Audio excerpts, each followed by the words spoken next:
Autoria de Sérgio Guimarães, o psicodrama Antes e Depois de Moreno, dos gregos antigos à internet. Livro publicado pela editora Ágora.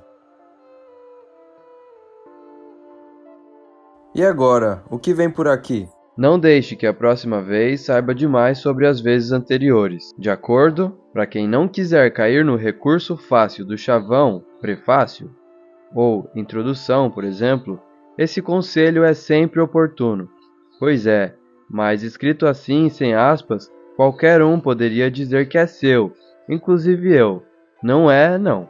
Melhor, portanto, colocar as devidas aspas, que eu deixo aqui para que você, se quiser, possa botá-las no devido lugar.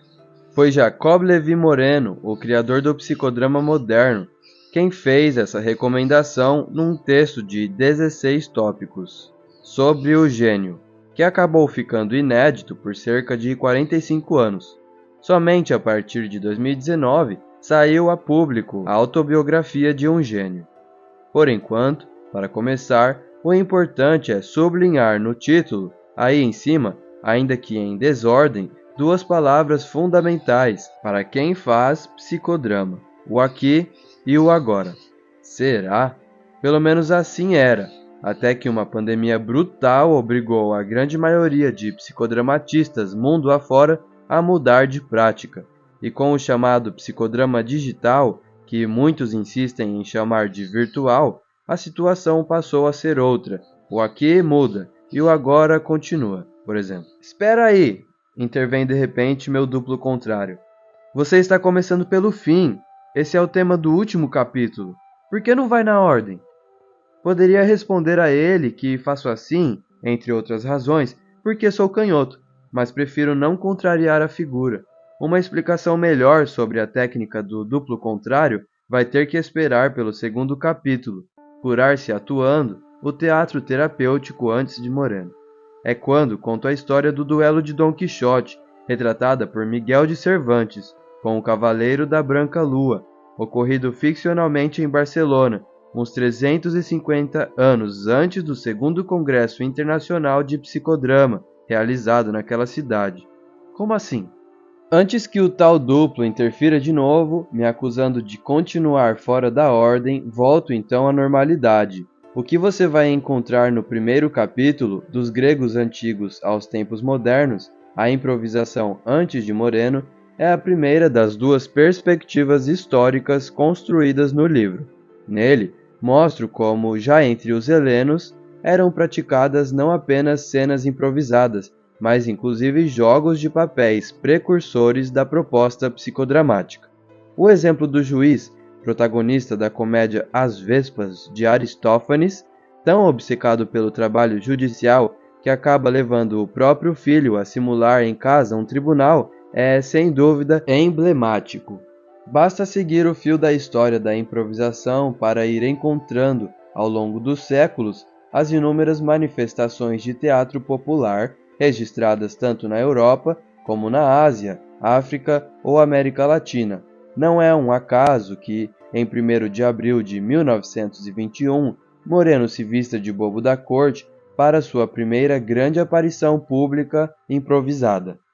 Já o segundo capítulo vai buscar também, a partir dos gregos, o fio da meada que permite ir tecendo a história do teatro terapêutico, obra não só individual, mas também coletiva, da qual participam tanto médicos quanto escritores. Ao percorrer esses caminhos, acaba ficando claro que, já bem antes de Moreno, os recursos da representação teatral, ora dentro, ora fora dos hospitais, vinham sendo praticados em busca de cura para transtornos mentais. É só lembrar do que reconheceu o próprio Moreno sobre Johann Christian Hale, o pai da psiquiatria. Segundo ele, Hale, no fim do século XVIII, sugeriu que os hospitais mentais tivessem um teatro especial, no qual os funcionários desempenhariam os papéis de juízes, fiscais, anjos vindos do céu, mortos saindo das tumbas. Ou das práticas de teatro de Philippe Pinel, por volta de 1800, para ficarmos ainda no âmbito dos profissionais da medicina. Mas há também os literatos, entre os quais Johann Wolfgang von Goethe, com sua Lila, personagem que entra em surto psicótico ao tomar conhecimento da notícia falsa da morte do marido e é curada graças a recursos de simulação teatral. Sem falar muito no caso do próprio Cervantes, que menciono apenas sussurrando para não chamar de novo a atenção do meu duplo contrário. Agora é tarde, já chamou. E vou logo te dizendo, esse texto está ficando longo demais, não precisa ficar entrando em tanto detalhe. Mas eu não posso deixar de tocar nos principais pontos que quem ler vai encontrar à frente. E olha que em toda a história do psicodrama, nem estou falando do que já mostrei no meu livro anterior, Moreno, o Mestre, sobre o psicodrama alemão, por exemplo, desenvolvido por Richard von Mehren, décadas antes do nascimento do próprio Moreno. Acho melhor você resumir, antes que o pessoal desista de seguir essa cantilena. Quanto ao capítulo 3, Moreno, um jogo de espelhos, modificações do método psicodramático, é quando a gente se dá conta, depois da Segunda Guerra Mundial, de que as opções do leque do psicodrama passam a se abrir como cauda de pavão. Começam os franceses, pondo a psicanálise no meio, logo entra a turma que prefere o Jung, os gestalíticos ficam olhando e anotando, então chegam os sistemáticos e aparece o grupo que prefere fazer playback, ao lado dos que oferecem um teatro quase espontâneo. Aos que partem para as constelações, a cultura chinesa entra em cena e por aí vai, até a gente passar pela Argentina e chegar ao Brasil. Sei não, essa tua linguagem está descambando pro coloquial demais. Melhor nem responder e seguir em frente. Aliás, antes que o capítulo 3 chegue ao fim, aparece um personagem inédito no meio do movimento psicodramático brasileiro, o filósofo Álvaro Vieira Pinto. É ele que vai nos ajudar a entender, afinal, o que tem a ver psicodrama e consciência nacional. Basta comentar, por enquanto, que Paulo Freire considerava Vieira Pinto seu mestre. Claro, é a questão política, mas não partidária, entrando na arena psicodramática, para que se discuta o papel da consciência, ingênua ou crítica, na construção democrática do país.